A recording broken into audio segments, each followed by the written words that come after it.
All right, Washington State head coach Brian Green. Thanks for taking the time, Coach, after a busy couple weeks. Coach, did you have an opening statement you want to give to us after the Cougs start 5-3? Well, we're early on in the season, learning experience for us. Each year is such an interesting, fascinating year as you start your season off, where you anticipate your potential identity, and then you go out and you play, and it might be exactly as advertised and as in practice time, and maybe it's not. So for us, we certainly learned some things about ourselves. We have really high expectations for this group, but all in all, through the first 8 games, what's glaring. What's glaring is that we're going to be able to play really good defense, both outfield defense and infield defense. Our numbers, I think, we're at 970 guys, but we're playing better defense than that. We really had one hiccup game statistically. We're keeping the ball in front of us behind the backstop. We've put Cresswell in there along with Myers, so that's been kind of a 2-man show so far. Those guys have been both catching pretty good, in fact, really well. Our pitching staff's done a tremendous job, minus a couple of rough outings. If you look at it, if we throw strikes, we tend to win. If not, we don't. But our command has been really good on the mound. It's pretty apparent we're going to throw a lot of guys this season in short stints and bring them around multiple times. And then it's also obvious that offensively we're not where we are and not where we had hoped that we were going to be early on. We've got some guys scuffling, early on, who are putting way too much pressure on themselves, and we hope to alleviate that. But at the same time, we also have some players who haven't had a lot of opportunity yet. And as we move into this final week prior to conference time, we need to get some other guys in there as well and make sure that we're as prepared as we can be come Morgan State time. So all in all, there's a lot of positives. And then all in all, we're certainly going to attack the things that we need to get better at. All right, Skip, first couple of questions going to be Jamie Vick from Coug Fan. Go ahead, Jamie. Coach, how's it going? I'm doing good, Jamie. How you doing, man? I'm great. Just real quick, get an update on Cody. Noticed he didn't play against LIU after getting spiked against Hawaii. Do you think he's back this week, or still kind of day-to-day on that? Yeah, he'll be back this week, probably Friday, maybe Saturday. Just a couple of stitches, no big deal, and just being careful. He's really, really itching to go. What a job Haneline did coming in as a freshman and playing the defense that he played. I wish those games were televised. I wish you guys could have seen it. Phenomenal defense. And we had that with Elijah and Cody, and then Russell. We had 3 guys just, killing it shortstop in our workouts. So we were really lucky that, Cody goes down for a couple games and Elijah stepped in. We didn't miss a beat on defense, which was a huge, huge blessing for us and kept us alive. Just on Haneline, I remember last year, we talked that when Russell went down, the bats maybe just weren't able to kind of pick up that slack of losing Russell. And Haneline comes in, he hits 350, hits a bomb, he doubles, gets on base. Just the presence of having that 5th infielder that can really play anywhere and that gives you that much flexibility. How much of a benefit is that? And how much is this, this little spurt from Haneline showing you that he's a guy that you're going to have to get into the lineup because he obviously can play at this level already? Yeah, it's a tremendous, things happen for a reason, or I like to think that, or at least I like to think that in the sense that, if something does happen, we can learn from it and take opportunity when it comes. And I think, with Cody, being sidelined for a little bit, it gave us an easy out. We forced Elijah in there one game for Jack, but that's something I think you can see. I think you see Jack sliding over to third. We've got legitimate infield defense, both on the field and then on the bench. So Jamie's huge. It's going to enable us to, run for a McKeon, run for a Jack, move Jack to first, just flip some non-runner out of there late, maybe improve laterally our range defensively on the corners. We've got 3 guys that we really feel confident they can play shortstop. So Haneline went in. He was nervous, couldn't breathe his first outing in Hawaii. He went in again, still couldn't breathe, but never let up on defense. He was able to play the game twice, both on offense and defense. I think what you saw to him, Jamie, was the guy that we saw all fall. He hit 450 for us in the fall and put the ball in play. So he's a good player. And just kind of on that, you mentioned some of your bats scuffling a little bit, a bit of a tough start for Montez. I think that's probably something you assume is going to, work itself out. He's a veteran hitter and a guy that's obviously a 300 hitter at this level. But has there been something in his approach that you've noticed that maybe, he's pressing a little too much, overextending, or is it just something that he's going to have to kind of figure out as he goes through this? Yeah, I mean, it's, we break all the video down and look at the approach, but the bottom line is he's just a little bit under the ball. And, we've looked at the video and we'll try to fix that. And I think the biggest thing with us is when especially offensively, but, you get off to a scuffle. Hawaii, their cages were condemned. And then we played at the stadium at the complex. I mean, our guys haven't been in the cage the entire road trip. We've had, your 3-4 rounds on the field. We did get into an indoor once in Phoenix when it was raining, but we haven't had the opportunity to, make those adjustments that I think we're all used to really making. And so I think for any of those guys, it would have been nice. But at the same time, good opportunity for us to learn from that. Hey, you're going to have to make adjustments quickly, not just daily, but not just even in at bat, but pitch to pitch. And, Colin's been a great player here for a long time. So we assume that he'll get it going. And I think one of the things, Jamie, that I've just talked to our hitters about is we got way too many guys that think they've got capes on their back and, that somebody's not hitting, that they're Superman and they're supposed to go, fly aerial in the air and hit doubles and home runs every at bat. It's a hard game, and just be the best version of you that you can be. And we got off to a start where we were pressing offensively and, and I was getting on them like crazy to grow up and knock it off and let's go and let's get back to process. And it took us a while to slow the game down and much more comfortable spot where we are now than we were 4 games ago. Kind of looking at this week, another 4-game week, as is often the case early in the season. Is that rotation going to be kind of go list midweek and then go with Grant, Cole, and McCabe or Grant, McCabe, Cole, in kind of that order this weekend? Not sure about the order quite yet. But yeah, those 3 guys will be out there in the weekend. And then with regards to Wednesday, Jamie, I think who knows? It's because it's a Wednesday game and not a Tuesday game. List kept his pitch count down.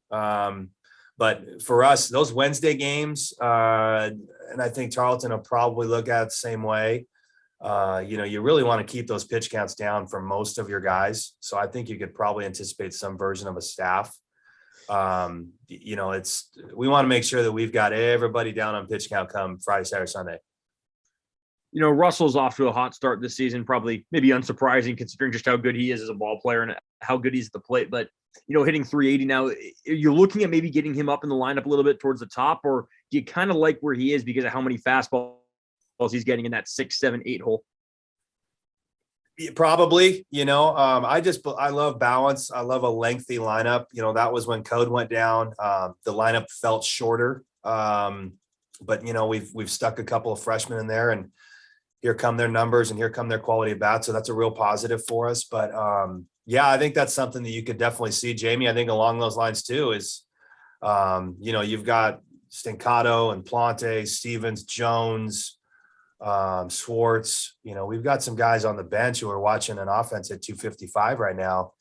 It's time to get some other guys in there and give them an opportunity because we've got an opportunity to be left and right, and we gave those guys a pretty good leash early on. And, you can't strike out. We got a ratio, you got to put the ball in play. And so Russell is certainly doing a great job. He's off to a good start. He's just kind of hitting everything, we've had him up into the 5. I think we had him in the 5 over last weekend. I think we had him in the 6. You'll probably see him slide up though. Yeah. I mean, he's performing too well to not do that. Looking forward to having Cody back and looking forward for some other guys to get some opportunities this week as we get closer to Pac-12 play. And then last thing, just, on in regard to the last game of the series, down 2-0, Barrison comes in and just completely slams the door in relief, goes 3 innings, strikes out 6. I mean, how key in your eyes is that? Maybe that didn't happen last year where you'd bring a guy in a 2-0 game and become 6-0. And instead he keeps it 2-0. That allows your bats to wake up and you guys to run away with it. I mean, a guy that's obviously been in the program, a guy that's a back end of the bullpen type of guy, but you insert him there in a middle relief spot and he comes up huge. Just how important in your eyes is that to kind of, to getting wins and winning games when you have that middle relief, presence that can hold a lineup silent while your bats get going? And that's the thing, Jamie, great question. But that's just for us. That's one of those things that we're early on, we're trying to get our team to recognize, we can score quickly. We have the talent to just go boom, boom, boom. And here's a quick 3 spot. And it doesn't have to be an error and a walk. And it can be just like, boom, 3 doubles in a row. And then somebody leaves the yard. We have the ability to do that. What we've shown the ability, and I'm starting from fall all the way into the spring and then all the way into the season, is we can pitch and we have a lot of depth. And kudos to Claggett on that last game, Coach Clags. That was the scheme. Hey, we're going to Connor first, whether we're up or down. We're going to stop anything that's happening. But yeah, you try to get your hitters to. Last year, we just don't have that ability to do that, and we've got to save Connor and hope that we can use a guy like him or a Haft at the end. But bring him in the 5th, and then here's Calber and here's Haft and here's whoever. We don't have a lot of length with guys, but we have a lot of guys who can come in and do a really nice job for an inning or two. And huge different feeling that we have is we're gonna be able to stay in the game. We don't feel like we have to punt games away if we're chasing 3 or 4 early. We can stop it right there and see if we can make a run at coming back. Thanks, Skip. Good luck this week. Thanks, Jamie. Yeah, it should be a good week. All right, Coach. Next one's going to be Colton Clark from the Spokesman Review. Go ahead, Colton. Hey, Coach. How's it going? Doing good, Colton. How are you doing? I'm great. Thank you for asking. So with your rotation, I'm wondering, are you kind of waiting on somebody to, kind of cement themselves in a 4 starters role, or is that something that maybe will be by committee throughout most of the season? Or are there quite a few guys kind of in competition for maybe, becoming more of a solidified starter as the season goes on? Yeah, good question. We're going to need that 4th starter. That's getting to that jump. Last year we didn't have essentially a true Sunday starter. We had really 2 arms and then shift around. And, this year we've got more depth, but we don't have as much as we like with regards to starting. We're still waiting to see if Duke Brotherton wants to make a run at that role. He certainly has the stuff to do it. Cam Liss has been tremendously valuable to us. So he's a guy that can. It's, with Liss and Erickson, the 2 left-handed guys, they both have the potential to do that. But at the same time, they've shown pretty early on, Liss anyways, has that he can come in and get a left-hander out. So that's a real commodity to have in the bullpen. But, with a Liss or an Erickson or a Duke or maybe a Barnum, those are 4 guys that we would like to see. Hey, does somebody want to take over this 4th starting role? We're going to need it, especially we're playing all these 4-game weeks. But moving forward, you get into normalcy, Friday, Saturday, Sunday, who's the Tuesday starter? And, in the past or in the last 2 years, that's just been something that we clearly haven't had at all. We've really gone into Tuesdays as a staff mentality, and we hope to change that. But I think those 4 guys are the ones that we're waiting on to say, hey, does somebody want to take this role on or not? Otherwise, we're just going to keep staffing it. You had mentioned earlier that, these non-conference games, you're trying to, I guess, either build an identity or build toward what your ideal identity would be. I guess, how would you define your ideal identity for this team and through these games so far? How does it appear that you guys are moving toward that, right? Or do you like the trajectory you're on right now and moving toward your idealized version of yourselves, if that makes sense? Yeah, great. That's a great question. I'm glad you asked it. I've been riding the guys pretty good. I want to see us get tougher at the plate. We're chasing, and there's too big of a ratio split. There's a real positive on our last game. What is that, Saturday? I'm on the road for so long. But our last game, we struck out twice. We walked 4 times. So we were the first time of the year that we were on a plus. The game prior to that, we were at least a 1-1. That was a plus. Strikeout to walk. But, we have awesome dudes and we have great human beings. And we have people who are committed and really care about Washington State baseball. And they know, our kids know what we need to do to be a successful baseball team. And offensively, we've got to have a toughness. We've got to be able to hit with runners in scoring position. We've got to be able to execute with runners at third, less than 2. And we've got to be able to put the ball in play with 2 strikes. And we've got to close that ratio, and that's a big thing. And so for us to get out of the gates double digit punch outs, like 5 games in a row. I was flipping out, and they were flipping out because they know that that's something that we have to improve on. They haven't done a good job with that. Trajectory wise, we're starting to show signs of slowing down, trusting a process, and doing a better job of making the pitchers work a little bit more so we can stretch their bullpens. So that's the offensive identity. That toughness is the word, and we have the skills, we have the players, but we also have some pieces that haven't been given real opportunity on the bench, and we're going to give it to them this weekend. We're certainly not a roster that just says, well, we are who we are. We have other pieces that deserve to get in there, and they're going to get in there in the next couple of games, and we'll see what they can do. So that for me is really just maturity, old, and really, I think, Colton, to answer your question simply on the offensive side, as our identity needs to match our experience. We have a lot of experience. We're old. And early on in the year, we haven't played old at the plate. We've played pretty young. That's been disappointing. It was better last weekend, but looking for that to continue to improve. I think getting into the cages will help too. We just didn't have the opportunity to do that. On the mound, we're pitching pretty old. We've had a couple of, Grant came out pretty geeked out on Hawaii, and then responded unbelievably against in his second outing. We're not going to go out and dominate, but we can really play the game a pitch at a time and slow it down and see the game for what it is.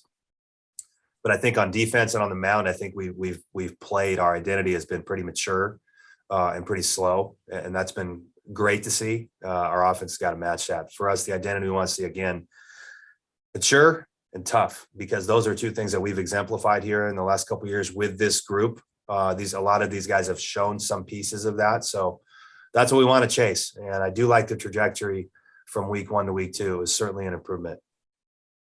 And of course, big weekend. I'm sorry if you've talked about this before kind of in length, but how did you guys kind of, get into the Frisco Classic? Could you just kind of, how did that work? How did you get an invitation, or did you reach out, or how did it come to be? I reached out to that group, just in terms of how do you get into this tournament? Because it's such, a phenomenal tournament, both Frisco and Round Rock. These two things are just, they're this psychopath marketing and social media and 10,000 fans, unbelievable facilities, all that. So, but literally, Colton, it was after year 1, because they always grab you saw Stanford versus Arkansas and Round Rock last weekend, and but they take those Power 5 schools, and then they grab them, and they get somebody from the SEC, and they get somebody from the Pac, or they get somebody from the Big 12, or they get somebody from the Midwest, and they just grab those teams. So we got an invitation 2 years ago.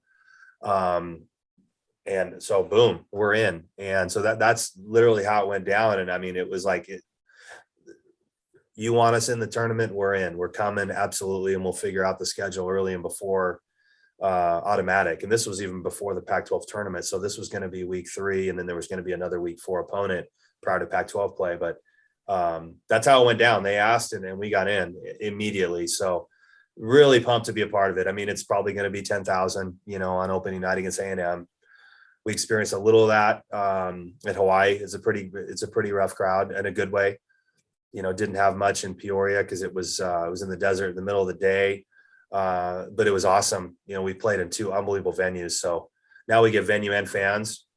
Hopefully we can take advantage of that and maybe bring some of that support in here in Pullman in week 4 against the Beavs. But we haven't had it. So I'm really excited about people screaming at us, and a lot of people screaming at us. We wobbled at Hawaii. Our communication was not good from dugout to player, and that is my responsibility. I think we did a really good job of improving that as the series went on. Haven't played in front of fans or heard a screaming voice in 2 years, and I was really glad we went to Hawaii, and I'm really glad we're going to Frisco as well.